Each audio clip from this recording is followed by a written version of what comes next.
بالرغم من أن العدس بيعد من البقوليات، إلا أن الله سبحانه وتعالى خصه بالذكر بالاسم في القرآن الكريم، وليس هذا عبثا أبدا، بل وراءه حكمة عظيمة. قال تعالى: من بقلها وكثائها وفومها وعدسها وبصلها.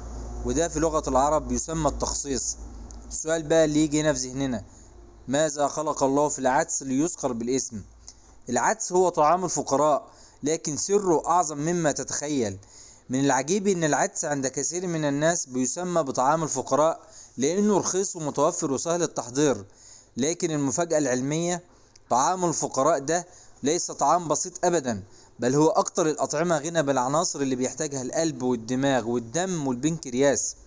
وكأن الله سبحانه وتعالى بيعلمنا درس عظيم، إن القيمة ليست في ثمن الطعام بل في ميزانه وفائدته. العدس من أفضل 5 أغذية صحية في العالم. تخيل أن مجلة الصحة اختارت العدس ضمن أفضل 5 أغذية صحية في العالم على الإطلاق. طب سبحان الله، ليه العدس طعام موزون؟ لأنه تركيبته أشبه بصيدلية غذائية. فيها الزنك، ده ضروري للبنكرياس، مفيد لمرضى السكر. في بوتاسيوم، مهم للعضلات وللقلب. في فيتامين ب1 بيقوي الأعصاب وبيزيد الطاقة. فيتامين ب6 بيدعم الجهاز العصبي والتركيز. فيتامين ب5 بيولد النشاط والحيوية.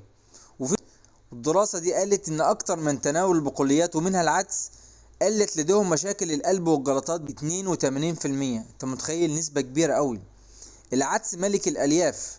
بتشير الأبحاث إلى أن ألياف العدس بتساعد على خفض الكوليسترول الضار، على خفض سكر الدم، على تقليل المشعر السكري للطعام، لذلك هو مفيد جدا لمقاومة الأنسولين.